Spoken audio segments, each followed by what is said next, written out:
Hi, I'm Ben Mankiewicz. Thanks for tuning in to TCM in the back half of our Sundays with Hitch double feature. This is the third of 4 Sunday night Alfred Hitchcock twin bills on TCM in October. Up next, look, up in the sky. It's a bird. It's a plane. No, that's just another bird. Oh my God, it's nothing but birds. This is a prime example of Alfred Hitchcock's knack for imparting sinister qualities to innocuous things. From Universal in 1963, The Birds. The whole affair starts innocently enough here, a meet-cute between Tippi Hedren and Rod Taylor in the presence of a pair of lovebirds at a San Francisco pet store. That Tippi Hedren was one of the stars of the film is something worth noting. She was a model, not an actress, and she was not young. Well, I mean, she was young for a person, just not young for a Hollywood ingenue. Tippi was 32 when she made The Birds, her first film. Hitchcock saw her on a commercial one morning, and to make a long and interesting story short and less interesting, he eventually signed her and cast her as his lead in The Birds. Incidentally, Tippi, who's been a great friend to TCM over the years, is billed as Tippi Hedren with single quote marks around her first name. Her real name was Natalie K. Hedren, but Hitchcock demanded his newly discovered leading lady be billed as Tippi with those quote marks, not just on this film, but universally anytime her name appeared in print. Just a small tidbit of information about the meticulous control Hitchcock imposed on Tippi. We'll have more on that after the film. Now back to those lovebirds, not Tippi and Rod, but the actual birds in the pet store at the start of the film. Those cute little feathery sweethearts are there to lull us into a false sense of avian security. By the time the human lovebirds meet up again in Taylor's quaint coastal California hometown, there's something much more menacing up in the sky. Birds are suddenly and inexplicably everywhere.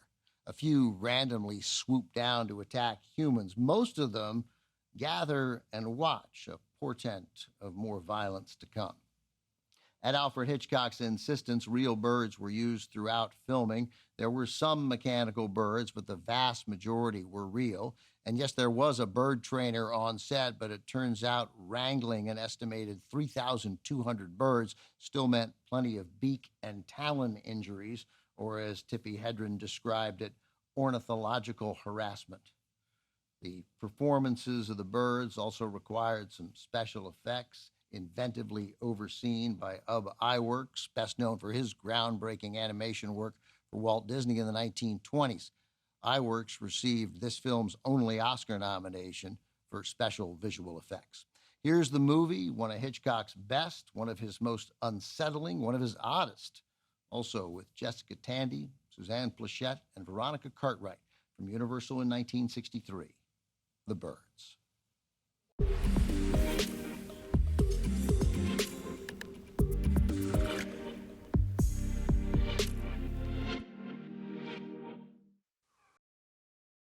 After Alfred Hitchcock's favorite blonde, Grace Kelly, left Hollywood to become a real-life princess in Monaco in 1956, Hitchcock was forever on the lookout for another blonde, another Hitchcock blonde to have on hand. When he discovered Tippi Hedren in a diet drink commercial while he was watching the Today Show, Hitchcock found a different kind of blonde, one without the Hollywood heft of Grace Kelly, Kim Novak, Eva Marie Saint, or Janet Leigh, one he could really control from the get-go. Hitchcock molded Tippi as he saw fit, right down to the last detail. Once he had 2 bushels of potatoes delivered to Tippi's home because he wanted her to gain weight.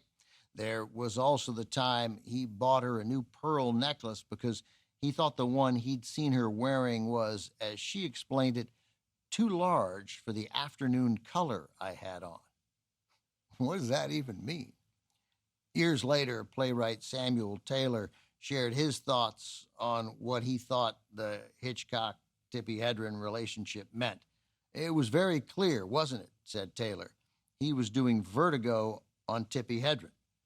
And Taylor ought to know, he co-wrote Vertigo. Coming up, the professor, Jacqueline Stewart, will be here with Silent Sunday Night this week.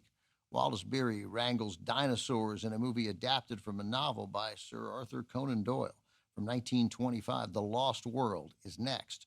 on Turner Classic Movies.